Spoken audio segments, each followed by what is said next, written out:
Hello guys. So ionic equilibrium में आज हम लोग डिस्कस करने वाले हैं law of mass action. Guys, अब तक हम लोगों ने देखा डिफरेंट थ्योरी के बेसिस पे एसिड और बेस को हम लोगों ने पहचानना जान लिया। अरेनियस थ्योरी हमें एसिड और बेस पहचानना बताती है। According to the Arrhenius theory हम लोगों ने बात मान ली। उसके बाद में अरेनियस थ्योरी के कुछ लिमिटेशन थे। हम लोगों ने लॉरी ब्रॉन्स्टेड नई एक थ्योरी देखी, उसके अकॉर्डिंग हम लोगों ने एसिड और बेस क्या होता है ये जान लिया। उसके बाद में हम लोगों ने लुईस थ्योरी देखी कि लुईस थ्योरी के अकॉर्डिंग एसिड और बेस क्या होते हैं। तो हर थ्योरी के अपने अपने लेवल पे कुछ लिमिटेशन है और हर थ्योरी अपने अपने लेवल पे एसिड और बेस को आइडेंटिफाई करना हमें बताती है। तो चलो, हम लोगों ने एसिड और बेस तो आइडेंटिफाई कर लिया अभी अलग अलग थ्योरी के बेसिस पे। अभी गाइस, अभी हम लोगों ने बस इतना जाना कि कौन सा एसिड है और कौन सा बेस है, बट उसके अलावा भी कुछ और कंसेप्ट होते हैं स्ट्रॉन्ग एसिड और स्ट्रॉन्ग बेस के। Strong acid, weak acid, strong base, weak base. मान लो हमारे पास दो सब्सटेंस है ए और बी। ए भी एसिड है और बी भी एसिड है, दोनों एसिड है। बट गाइस, एसिड की भी एक स्ट्रेंथ होती है, कौन कितना अच्छा एसिड है, किसमें कितना अच्छा एसिडिक कैरेक्टर है, किसका कितना अच्छा एसिडिक नेचर है, ये हमें जानना है अभी। मतलब कौन अच्छा एसिड है इन दोनों। मान लो दोनों के दोनों एसिड है, बट इसमें से कौन अच्छा एसिड है और कौन खराब एसिड है, मतलब कौन स्ट्रॉन्ग एसिड है कौन वीक एसिड है। दोनों के दोनों वीक अगर एसिड होंगे तो उसमें भी लेवल है। जैसे मान लो हमारे पास दो स्टूडेंट है, दोनों स्टूडेंट का वेट कम है, बट ये तो हमें नॉलेज पूरा नहीं प्रोवाइड करता ना भाई। वेट तो कम है बट किसका कितना है ये हमें बता, ताकि हमको आइडिया लग जाएंगे किसका कितना कम है और किसका कितना ज़्यादा है। इसी तरह अगर ये दोनों के दोनों वीक एसिड है तो इसमें से अच्छा एसिडिक एसिड कौन है, खराब एसिड कौन है, ये अगर हमें जानना है तो ये हमें थ्योरी नहीं बताती। तो इसके लिए हम लोग आगे का जो टॉपिक पढ़ने वाले हैं गाइस, उसके रिलेटेड सबसे पहला जो टॉपिक आता है वो होता है लॉ ऑफ मास एक्शन। अभी पहले हम लोग लॉ ऑफ मास एक्शन ठीक तरह से समझ लेते हैं। किसी एक पर्टिकुलर रिएक्शन के ऊपर law of mass action apply करेंगे और धीरे धीरे गाइस आपको बातें समझ में आएंगी। बट मैंने आपको जस्ट ओवरव्यू दे दिया कि आगे हमें क्या पढ़ना है इस लेसन में। जैसे आप लोग लोअर स्टैंडर्ड में पीएच पढ़ते हो, पीएच वैल्यू होती है ना, तो पीएच वैल्यू अगर 7 रहा तो हम लोग बोलते हैं न्यूट्रल है सॉल्यूशन। पीएच वैल्यू अगर 6-5 होती है तो हम लोग बोलते हैं कि भाई एसिडिक है। पीएच वैल्यू ज़्यादा हुई तो हम लोग बेसिक बोलते हैं। अब ये बेसिकली क्या होता है, पीएच कहाँ से है, ये सारी डिटेल हम लोग इस टॉपिक में जानने वाले हैं।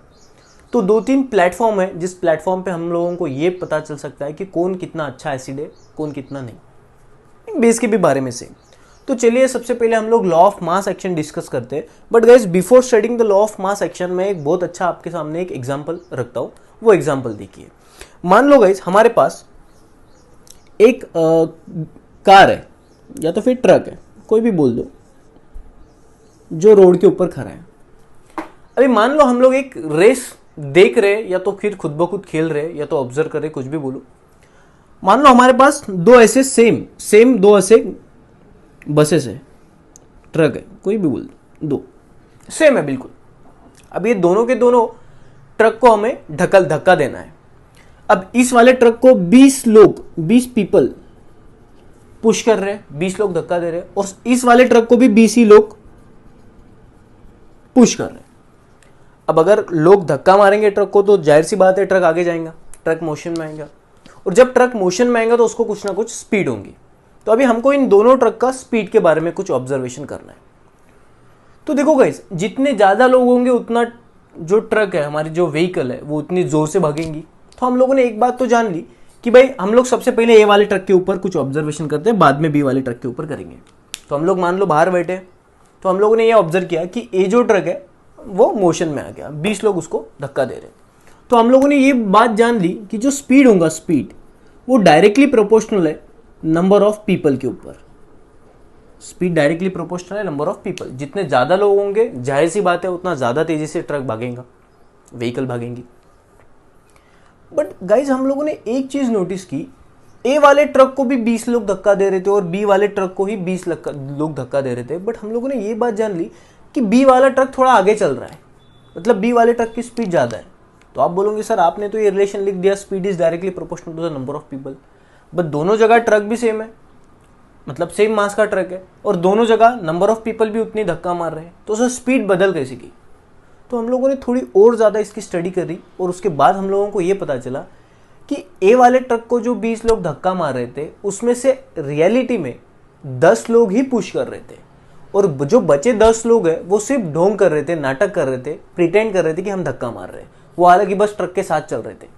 मतलब एक्चुअली इस ट्रक को धक्का मार रहे थे जो लोग धक्का मार रहे थे वो तो 10 ही थे, बचे जो 10 लोग हैं वो तो सिर्फ खड़े थे, प्रिटेंड कर रहे थे, नाटक कर रहे थे धक्का मारने के, वो एक्चुअली कुछ भी नहीं कर रहे थे, ट्रक के साथ चल रहे थे।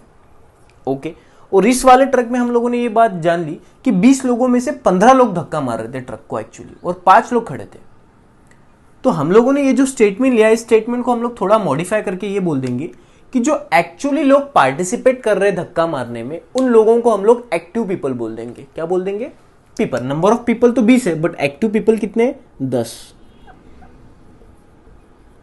एक्टिव पीपल तो 10 है, बट इस वाले ट्रक में एक्टिव पीपल कितने हैं? 15 एक्टिव पीपल। तो ये बात जानने के बाद हम लोग इस वाले जो रिलेशन को थोड़ा मॉडिफाई करके ये बोल देंगे कि भाई जो स्पीड है वो माना कि नंबर ऑफ पीपल पे डिपेंड है, बट अगर हम लोग रियलिटी में देखेंगे तो ये जो स्पीड है ट्रक की वो एक्टिव नंबर ऑफ पीपल के ऊपर डिपेंड है। जितने एक्टिव लोग बढ़ेंगे उतनी ज्यादा स्पीड बढ़ेंगी, और जो लोग काम के ही नहीं है, जो धक्का ही नहीं मार रहे, उनको आप क्यों काउंट कर रहे हो स्पीड मेजर करने के लिए? तो हम लोग अभी ये रिलेशन बोल देंगे कि जो स्पीड होती है is directly proportional to the number of active people. Number of active people, ये सही रिलेशन है। उसी तरह जिस तरह से गाइस आप लोगों ने ये चीज जान ली, उसी तरह हमारे केमिकल रिएक्शन में भी होता है। हमारे केमिकल रिएक्शन में क्या होता है? हमारे केमिकल रिएक्शन में क्या होता है कि मान लो कोई आप केमिकल रिएक्शन कर रहे हो, A+B गिव्स C+D। अब ये केमिकल रिएक्शन जो है, इस केमिकल रिएक्शन में आप लोगों ने ये जो रिएक्टेंट है, ये रिएक्टेंट का कुछ कॉन्सेंट्रेशन ले लिया, मान लो 10 ग्राम। कितना ले लिया? 10 ग्राम। या तो फिर हम लोग ये बोल देंगे कि इसका 10 ग्राम ले लिया आप लोगों ने और इसका भी 10 ग्राम ले लिया। 10-10 ग्राम के आप A और B सब्सटेंस ले लिए। बट गाइज कोई भी आप केमिकल रिएक्शन जब करते हो तो पूरा का पूरा कॉन्सेंट्रेशन, पूरा का पूरा mass at a time reaction में कभी पार्टिसिपेट नहीं करता है। ठीक है, उसके पहले और एक बात क्लियर कर देते हैं। अब ये जो A और B है, A B के साथ रिएक्ट जब कर रहा है, जब A B के कांटेक्ट में आ रहा है, तब वो रिएक्शन हो रहा है और उसके बाद में C और D प्रोड्यूस हो रहा है। मतलब रिएक्शन के लिए A और B का पास में आना जरूरी है। तो चलो, रिएक्शन में A और B ने पार्टिसिपेट किया, इसलिए हम लोगों ने उसको रिएक्टेंट बोल दिया, और रिएक्शन में जो बन रहा है उसको हम लोगों ने प्रोडक्ट बोल दिया। ठीक है, ये बात तो सर पता है। अभी गाइज ये जो रिएक्शन की स्पीड है, हर रिएक्शन की एक स्पीड होती है। जैसे हम लोग एग्जांपल में ये बोलते हैं कि हमारे घर पे हमारी जो मम्मी है वो दही बनाती है, कर्ड बनाती है, तो वो भी एक केमिकल प्रोसेस है। जैसे रात को हमारी मम्मी एक तो नॉर्मल गर्म दूध को करती है, उसमें थोड़ा दही डाल देती है और सुबह होते ही उसका पूरा दही बन जाता है। तो ये जो केमिकल रिएक्शन, इसमें 7-8 घंटे लग रहे हैं, तो ये भी एक केमिकल प्रोसेस ही है ना गाइज। तो ये जो 7-8 घंटे ये हमें स्पीड के बारे में बताते हैं कि भाई किस तरह से स्पीड हो रहा है उस केमिकल रिएक्शन का। उसी तरह से हर केमिकल रिएक्शन का कुछ ना कुछ स्पीड होता है, और वो जो स्पीड होता है गाइज वो कॉन्सेंट्रेशन के ऊपर डिपेंड होता है। मतलब आपने रिएक्टेंट का कॉन्सेंट्रेशन कितना लिया, अगर आप कॉन्सेंट्रेशन को चेंज करोगे तो डेफिनेटली उसका स्पीड बदलने वाला है।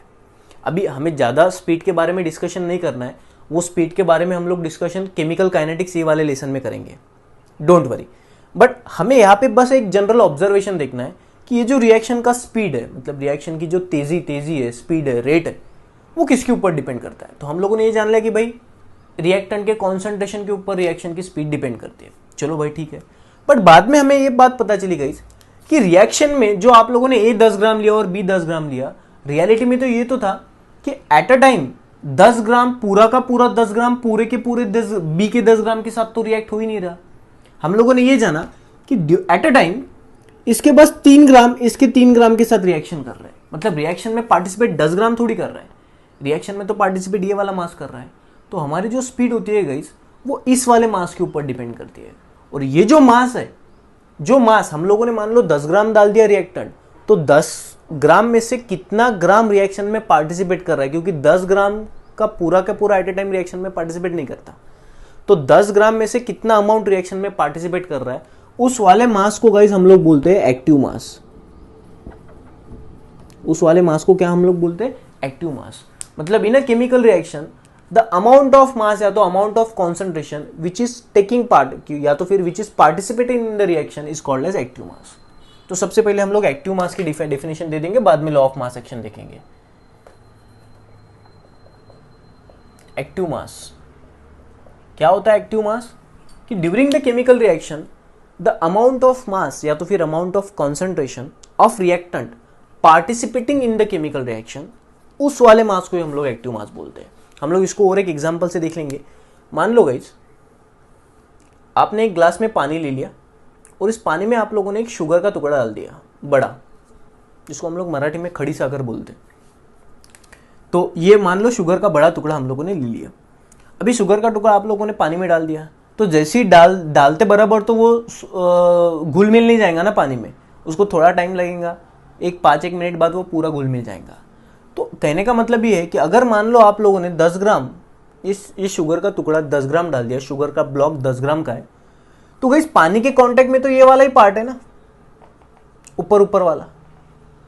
तो पानी के कांटेक्ट में पूरा का पूरा 10 ग्राम थोड़ी है, पानी के कांटेक्ट में जो है वही रिएक्शन में पार्टिसिपेट करेंगे ना। मान लो ये जो ऊपर का पार्ट है ये 1 ग्राम है, ये कितना है? 1 ग्राम। तो गाइस पानी क्या बोलेगा कि भाई मेरे कांटेक्ट में जितने ज्यादा शुगर मॉलिक्यूल आएंगे उतना मैं उनको डिसॉल्व कर लूंगा। अभी फिलहाल तो मेरे कांटेक्ट में तो 1 ही ग्राम है, तो मैं उस तरह से ही रिएक्शन को आगे बढ़ाऊंगा ना।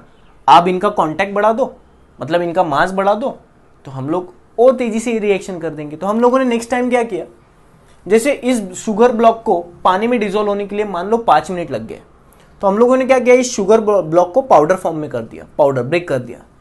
पाउडर फॉर्म में करने के बाद हुआ ये कि अभी एट अ टाइम बहुत सारे मॉलिक्यूल वाटर के कांटेक्ट में आ रहे हैं और बहुत सारे molecule at a time reaction में पार्टिसिपेट कर रहे हैं। यहां पे 1 ग्राम कर रहा था रिएक्शन में पार्टिसिपेट, अभी मान लो 5 ग्राम हो रहा है, बचा 5 ग्राम कांटेक्ट नहीं कर रहा है, बाद में करेगा, अभी फिलहाल 5 ग्राम कर रहा है। तो गाइस इसीलिए जब हम लोग पाउडर पानी में डिसॉल्व करते हैं वो फटाक से सोल्यूबल हो जाती है। क्यों? क्योंकि जो मास रिएक्शन में पार्टिसिपेट कर रहा है वो ज्यादा है। तो यहां पे भी मैंने 10 ग्राम लिया था और यहां पे भी 10 ग्राम है, बट फर्क क्या है, ये वाला मास बदल गया कि जो मास रिएक्शन में पार्टिसिपेट करता है वो मैटर करता है रिएक्शन के स्पीड के ऊपर, और उसी मास को गाइस हम लोग बोलते हैं active mass.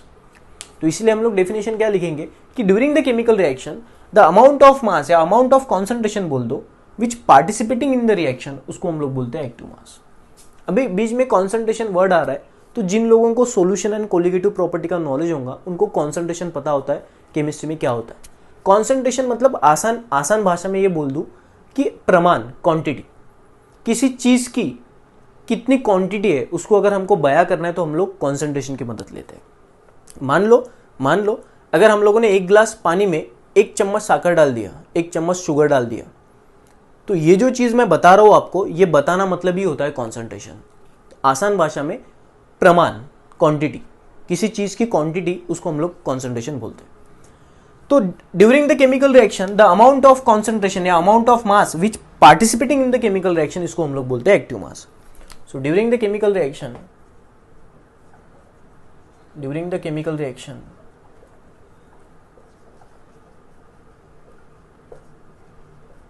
Amount of mass या तो फिर बोल दो आप amount of concentration participating in the chemical reaction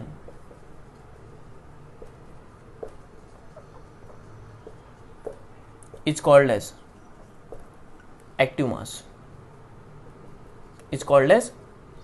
चलो एक्टिव मास तो हम लोगों ने देख लिया, और इस एक्टिव मास के ऊपर डिपेंड होता है गाइज किसी भी केमिकल रिएक्शन का स्पीड। आप अगर एक्टिव मास बढ़ाओगे तो बिल्कुल कॉमन सा सेंस है, रिएक्शन का स्पीड बिल्कुल ही बढ़ेगा। तो लॉ ऑफ मास एक्शन हमें ये बोलता है कि किसी भी केमिकल रिएक्शन में जो रिएक्शन का रेट होता है, या तो फिर स्पीड बोल दो या तो फिर रेट बोल दो, वो स्पीड, वो रेट डायरेक्टली प्रोपोर्शनल है active mass of reactant.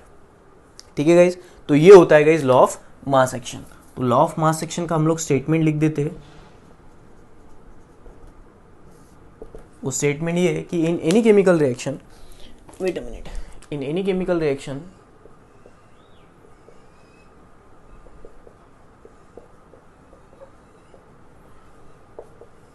the rate of chemical reaction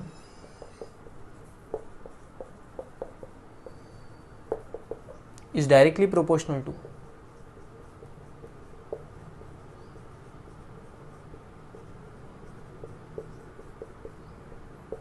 active mass of reactant, reactant important है, नहीं तो आप प्रोडक्ट लिख दोगे, एक्टिव मास ऑफ रिएक्टेंट। तो ये होता है guys law of mass action. मतलब बड़ी जनरल बात है, कुछ अलग बात की नहीं लॉ ऑफ मास एक्शन में, बट ये लॉ ऑफ मास एक्शन हमें बहुत ज़्यादा हेल्प करने वाला है आगे के आने वाले टॉपिक में।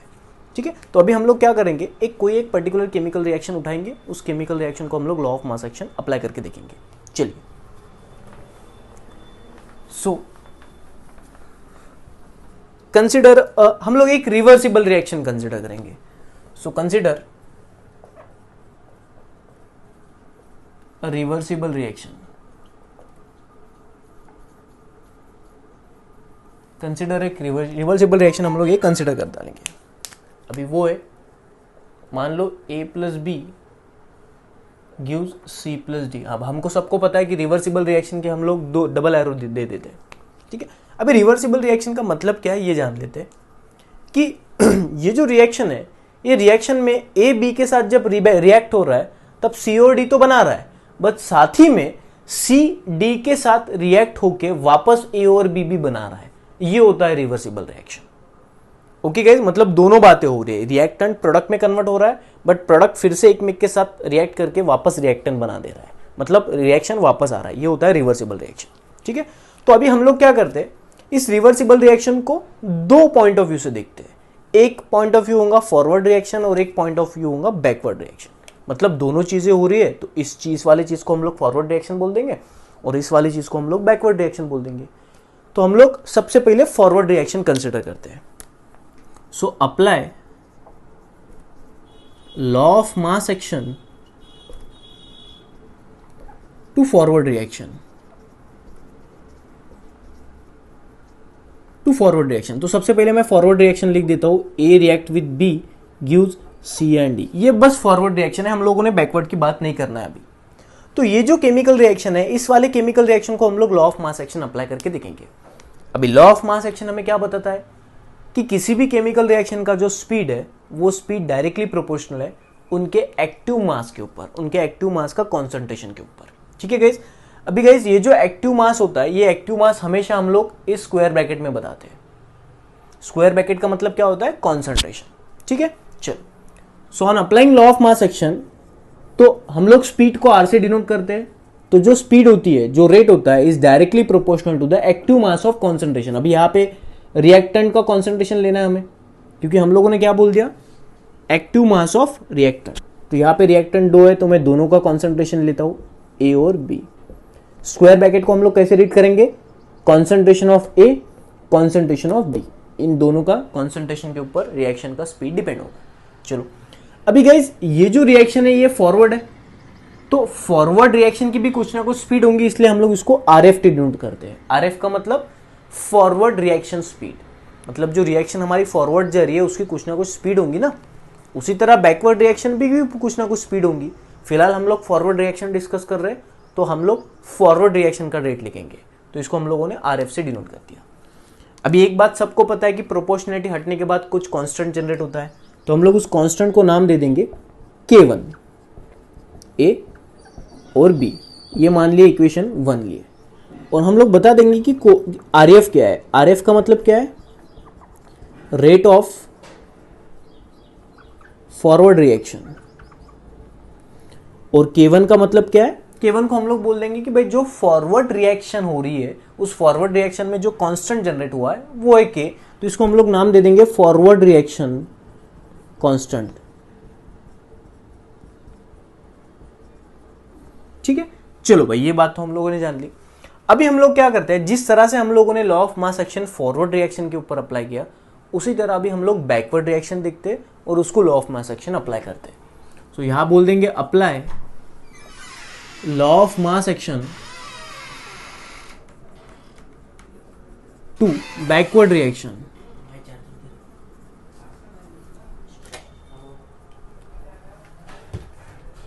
Apply law of mass action to backward reaction. अभी बैकवर्ड रिएक्शन हमें जानना है। देखो बैकवर्ड रिएक्शन अगर आप देखोगे तो C, D के साथ रिएक्ट करके A और B बना रहा है। तो यहाँ पे जो बैकवर्ड रिएक्शन है उसमें हमारा COD हो जाएगा रिएक्टेंट, क्योंकि वो एक में के साथ रिएक्ट करके AB बना रहे हैं, तो AB बन जाएगा अभी प्रोडक्ट। मतलब बैकवर्ड रिएक्शन को हम लोग किस तरह से लिखेंगे, C+D रिएक्ट करके A और B बना दे रहा है, ये होगी बैकवर्ड रिएक्शन। ठीक है, तो law of mass action apply करना है, तो फिर से हमारा लॉ ऑफ मास एक्शन क्या बोलता है कि जो बैकवर्ड रिएक्शन मतलब वापस आने की जो स्पीड होगी, गति होगी, वो जो स्पीड है directly proportional to the concentration of reactant. अभी यहाँ पे रिएक्टेंट कौन है, C और D, क्योंकि C D के साथ रिएक्ट करके AB बना रहे हैं ना, तो जो लोग रिएक्शन में पार्टिसिपेट करते हैं वो होते हैं प्रोडक्ट। तो बैकवर्ड रिएक्शन के अगर हम लोग देखेंगे तो C और D हमारे लिए अभी रिएक्टेंट हो गए, तो इसलिए उनका कॉन्सेंट्रेशन लिया। अभी बैकवर्ड रिएक्शन की जो स्पीड है उसको हम लोग RB से डिनोट करेंगे। ये फॉरवर्ड रिएक्शन का स्पीड था आगे बढ़ने का, उसी तरह पीछे बढ़ने का, पीछे आने का भी कुछ ना कुछ स्पीड होगा, उसको हम लोगों ने RB बोल दिया। प्रोपोर्शनलिटी हटने के बाद जरूर एक कांस्टेंट जनरेट होगा, उसको हम लोग K2 बोल देते हैं, और यहाँ पे दी। अभी हम लोग बता देंगे कि RB क्या है। जैसे RF था रेट ऑफ फॉरवर्ड रिएक्शन, उसी तरह RB क्या है, रेट ऑफ बैकवर्ड रिएक्शन। और K2 हमारा था, K1 हमारा था फॉरवर्ड रिएक्शन कांस्टेंट, तो अभी K2 हो जाएगा बैकवर्ड रिएक्शन कांस्टेंट।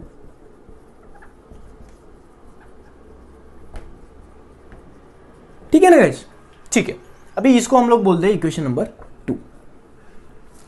अभी गाइस हम लोग एक बहुत ही इंपॉर्टेंट बात देखने वाले हैं, वो देखो क्या है। जैसे फिजिक्स में, चाहे केमिस्ट्री में, चाहे साइंस में, हम लोगों ने इक्विलिब्रियम ये नाम बहुत बार सुना है या तो फिर आगे जाके सुनने वाले हैं। तो हमारे सभी स्टूडेंट को ये बात तो पता है कि इक्विलिब्रियम क्या होता है, फिर भी हम लोग केमिकल रिएक्शन में इक्विलिब्रियम क्या होता है वो देखेंगे। गाइस मान लो कोई एक केमिकल रिएक्शन हो रहा है जो कि रिवर्सिबल है, रिवर्सिबल मतलब दोनों डायरेक्शन से। अभी होता क्या है, शुरू में जब आप रिएक्टेंट कोई भी लेते हो, मान लो हमारे यहाँ पे A और B रिएक्टेंट है, तो जो A और B हम लोगों ने रिएक्शन में लिए वो A और B एक में के साथ रिएक्ट करके COD बना रहा है, तो ये हो गया फॉरवर्ड रिएक्शन। बट उसी के साथ गाइस ये रिएक्शन रिवर्सिबल होने के कारण C और D की भी टेंडेंसी होती है कि जब C और D एक में के कॉन्टेक्ट में आएंगे तो वो A और B भी बनाएंगे। बट इसमें फ़र्क ये है कि शुरू में ये वाला स्पीड ज़्यादा था और ये वाला स्पीड कम था। ये वाला स्पीड ज़्यादा होने के कारण हम लोगों को रिएक्शन इधर जाते हुए दिखाई दे रही थी, ये वाला स्पीड क्योंकि कम था, मतलब A B फटाफट खर्च हो रहे थे और C D बन रहे थे।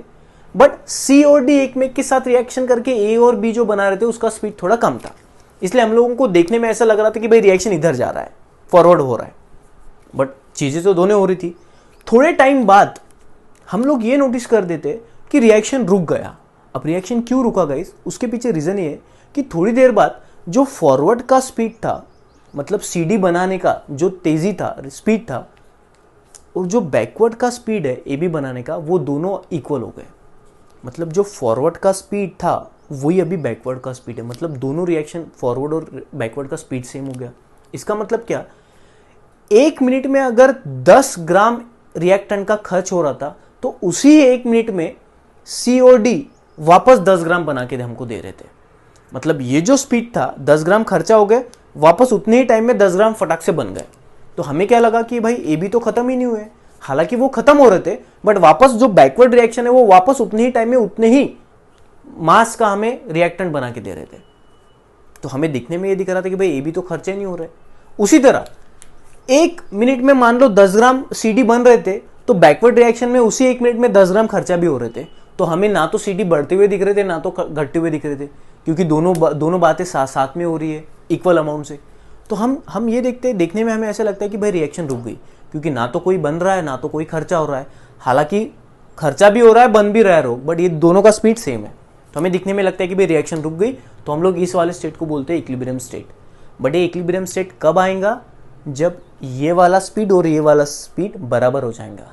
मतलब फॉरवर्ड रिएक्शन का रेट और बैकवर्ड रिएक्शन का रेट जब सेम होता है तब जाके रिएक्शन हमारी इक्विलिब्रियम में आती है और हम बोलते हैं कि भाई ये रिएक्शन रुक गई।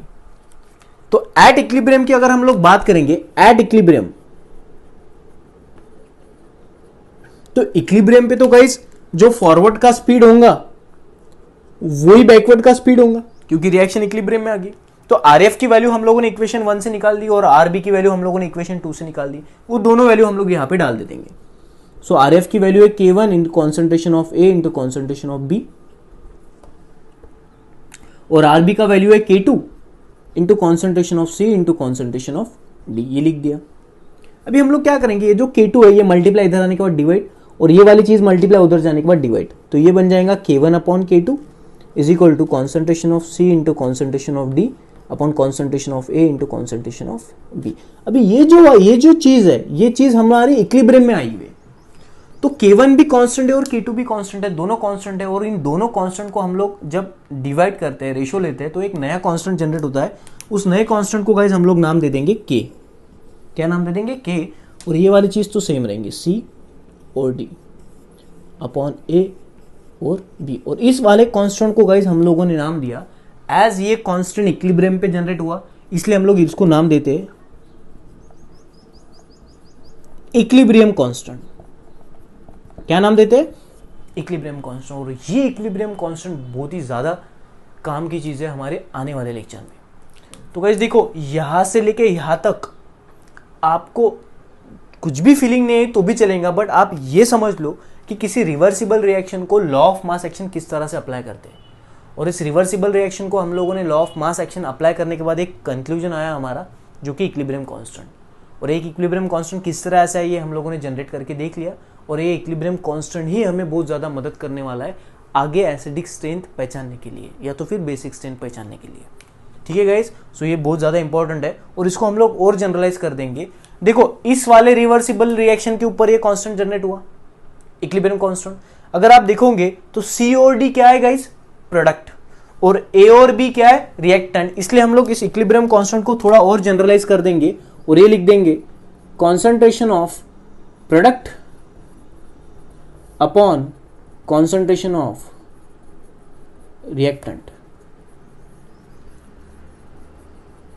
तो ये फॉर्मूला बन गया गाइस इक्विलिब्रियम कांस्टेंट का। मैं फिर से बता रहा हूं, आपको थोड़ी फीलिंग आई होंगी या तो फिर थोड़ी फीलिंग नहीं आई होंगी, बट गाइस इक्विलिब्रियम कांस्टेंट आपको निकालना आ गया।